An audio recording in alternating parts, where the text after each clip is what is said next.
স্বাগতম জনাইছো আপোনাক মুখ্যমন্ত্ৰী কৰ্মপঞ্জীলৈ। যোৱা 2 মাৰ্চত মাননীয় মুখ্যমন্ত্ৰী ডক্টৰ হিমন্ত বিশ্ব শৰ্মাই কলকাতাত বিবেকানন্দ সেৱা সন্মান 2025 অনুষ্ঠানত অংশগ্ৰহণ কৰে। এই অনুষ্ঠানত মুখ্যমন্ত্ৰী ডাঙৰীয়াই উল্লেখ কৰে যে আমাৰ আটাইতকৈ ডাঙৰ দায়িত্ব হৈছে আমাৰ ভৱিষ্যত প্ৰজন্মৰ মাজত স্বামী বিবেকানন্দৰ আদৰ্শক জীয়াই তুলি একোগৰাকী স্বামী বিবেকানন্দৰ সৃষ্টি কৰা।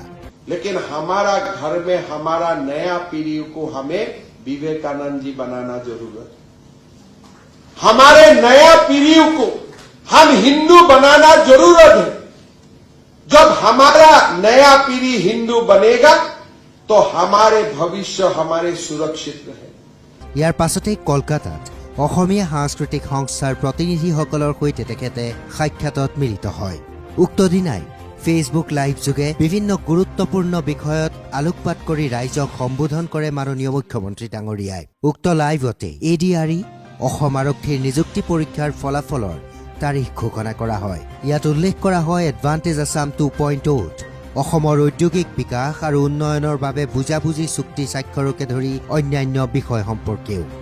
আমি এইবাৰ এডভান্টেজ অসমৰ সময়ত এখন বিশেষ মেমৰেণ্ডাম অফ আণ্ডাৰষ্টেণ্ডিং কৰিছো, যাৰ জৰিয়তে মঙলদৈত নিৰ্মাণ হৈ থকা দক্ষতা বিশ্ববিদ্যালয়খনত ছিংগাপুৰ চৰকাৰে সহায় কৰিব।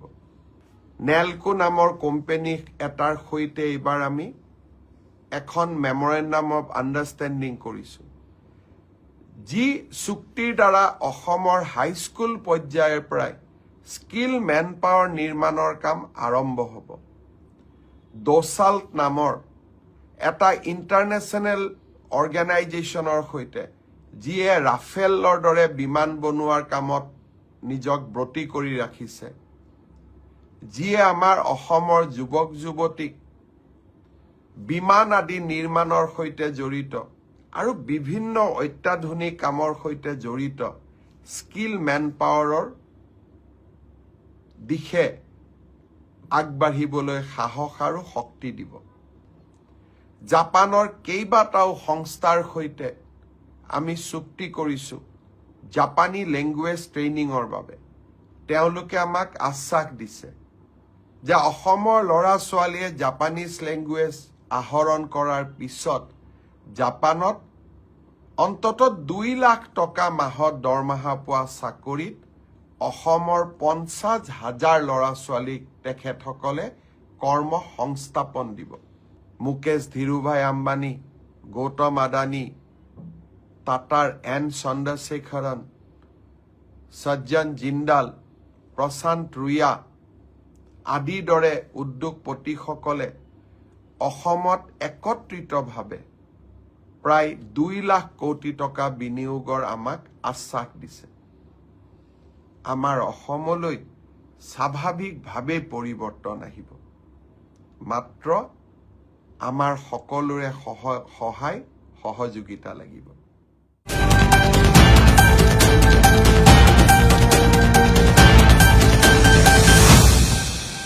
3 মাৰ্চ তাৰিখৰ লগতে সপ্তাহৰ বাকীকেইটা দিনতো আগন্তুক ৰাজ্যিক বাজেটৰ প্ৰস্তুতিৰ পৰ্যালোচনা কৰি বহুকেইখন বৈঠকৰ অধ্যক্ষতা কৰে মাননীয় মুখ্যমন্ত্ৰী ডাঙৰীয়াই। 3 মাৰ্চত মালিগাঁৱৰ আদিংগিৰিস্থিত সেৱা ভাৰতী কামাখ্যানগৰ চেৰিটেবল ধাৰ্মিক ট্ৰাষ্টৰ এক অনুষ্ঠানত মাননীয় মুখ্যমন্ত্ৰী ডক্টৰ হিমন্ত বিশ্ব শৰ্মাই অংশগ্ৰহণ কৰে। ইয়াতেই আত্মসহায়ক গোটৰ কেইগৰাকীমান মহিলাৰ দ্বাৰা বিজ্ঞানসন্মতভাৱে প্ৰস্তুত কৰা আচাৰ প্ৰদৰ্শনীতো অংশ লয় মুখ্যমন্ত্ৰীগৰাকীয়ে।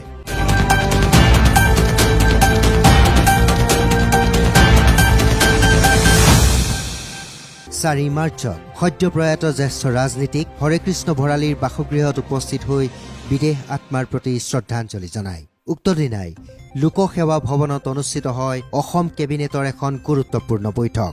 এই বৈঠকত অসম ছেমিকণ্ডাক্টৰ আৰু electronics logistic park Jagiroad, Tata ঔষধ কেন্দ্ৰ, সামাজিক আন্তঃগাঁথনিৰ সৈতে প্ৰস্তাৱিত টাউনশ্বিপ সামৰি সমগ্ৰ এলেকাটোক ৰতন টাটা ইলেক্ট্ৰনিক্স চিটি জাগিৰোড হিচাপে নামকৰণ কৰা হয়। আমাৰ যিটো গোটেই হিন্দুস্তান পেপাৰ কৰ্পোৰেশ্যনৰ গোটেই যিটো এৰিয়া আছিলে, য'ত আমি এতিয়া নতুনকৈ ইলেক্ট্ৰনিক চিটি বনাম, সেই চিটিখনক আজি কেবিনেটে Ratan Tata electronic city RTEC, Jagiroad হিচাপে নামাকৰণ কৰিবলৈ সিদ্ধান্ত গ্ৰহণ কৰে। এই কেবিনেটত সিদ্ধান্ত লোৱা হয় এডটেক দক্ষতা বিশ্ববিদ্যালয় আৰু মা কামাখ্যা ৰাষ্ট্ৰীয় বিশ্ববিদ্যালয় নামেৰে দুখন ব্যক্তিগত বিশ্ববিদ্যালয় স্থাপনৰ বাবে। ইয়াৰ উপৰিও উক্ত কেবিনেটত বহুকেইটা গুৰুত্বপূৰ্ণ সিদ্ধান্ত গ্ৰহণ কৰা হয়। উক্ত দিনাই দিছপুৰৰ লোকসেৱা ভৱনত সমাজৰ বিভিন্ন স্তৰৰ লোকসকলক তেখেতে সাক্ষাৎ কৰে।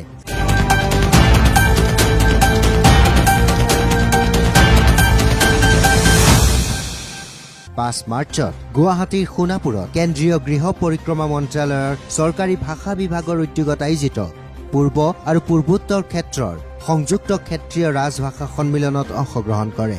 সীতা জখলা দুগ্ধ উৎপাদক সমবায় সমিতি লিমিটেডৰ শ্ৰী ৰঞ্জীৱ শৰ্মা আৰু তেওঁৰ দলক সাক্ষাৎ কৰি ৰাজ্যত দৈনিক 10 লাখ লিটাৰ গাখীৰ উৎপাদনৰ উচ্চাকাংক্ষী লক্ষ্যৰ বিষয়েও আলোচনা কৰে মুখ্যমন্ত্ৰীগৰাকীয়ে।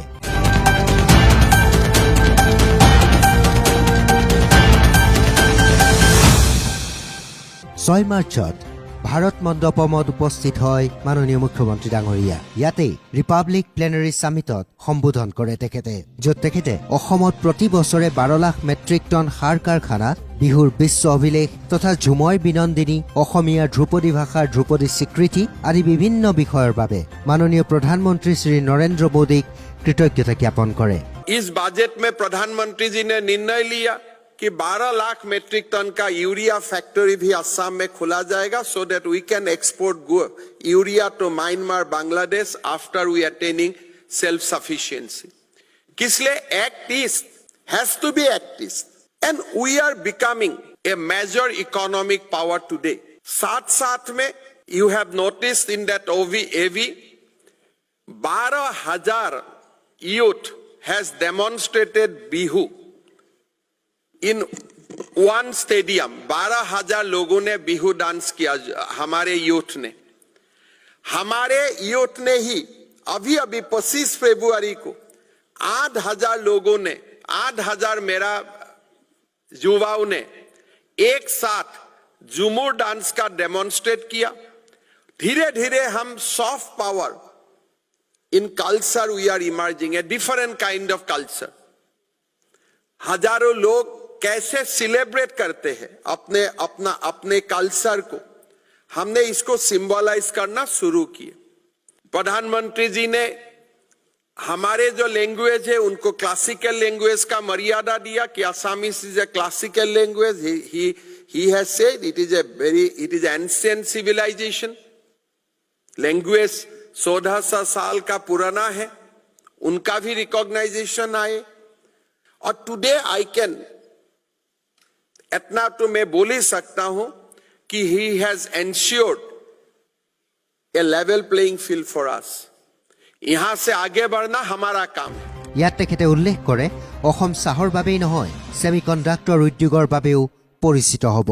प्रधानमंत्री जी ने निर्णय लिया कि if India has to be a semiconductor hub then it has to be start from Ashtalakshmi Pradesh। प्रधानमंत्री जी ने निर्णय लिया, टाटा ने डिसाइड किया कि हमारे असम में ही 27,000 करोड़ रुपया का लागत से भारत का पहले सेमीकंडक्टर औसत फैसिलिटी का शुरुआत होगी। काम भी शुरू हुए। By the end of this year we will start producing 48 million ships per day। Ships will go to outside the country and will not be recognized. Assam's identity will not be recognized only with Assam tea.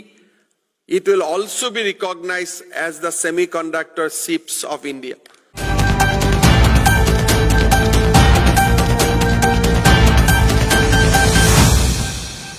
সাত মাৰ্চত গুৱাহাটীত উপস্থিত হৈ ৰাণী চাপৰিত দুটি প্ৰকল্পৰ শিলান্যাস কৰে মাননীয় মুখ্যমন্ত্ৰী ডাঙৰীয়াই।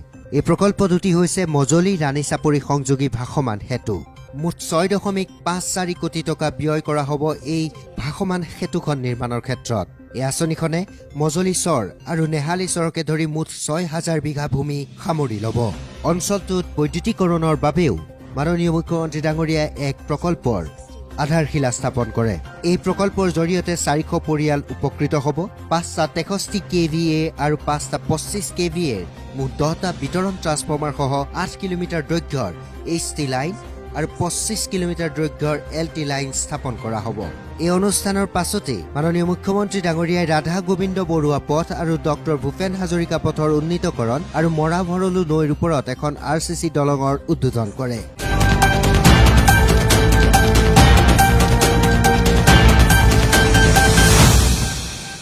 8 মাৰ্চত মাননীয় মুখ্যমন্ত্ৰী ডাঙৰীয়াই বহু কেইখন আন্তঃগাঁথনি উন্নয়নমূলক বৈঠকত অংশগ্ৰহণ কৰে। লগতে তেখেতে সাক্ষাৎ কৰে BSFৰ ইষ্টাৰ্ণ কমাণ্ডৰ অতিৰিক্ত সঞ্চালক প্ৰধান শ্ৰী ৰবি গান্ধীক। এক উল্লেখযোগ্য পদক্ষেপ হিচাপে মাননীয় মুখ্যমন্ত্ৰী ডক্টৰ হিমন্ত বিশ্ব শৰ্মাই গুৱাহাটীৰ IIT নিৰ্মাণৰ ফলত প্ৰভাৱিত 24টা পৰিয়ালক ভূমি পট্টা বিতৰণ কৰে। এই পদক্ষেপে ভূমি সম্পৰ্কীয় সমস্যাসমূহৰ মোকাবিলা কৰাৰ ক্ষেত্ৰত ক্ষতিগ্ৰস্ত পৰিয়ালসমূহৰ কল্যাণ নিশ্চিত কৰাত চৰকাৰৰ দায়বদ্ধতাক প্ৰতিফলিত কৰি তুলিছে। এয়া আছিল এই সপ্তাহৰ মাননীয় মুখ্যমন্ত্ৰী ডক্টৰ হিমন্ত বিশ্ব শৰ্মাৰ কৰ্মপঞ্জী।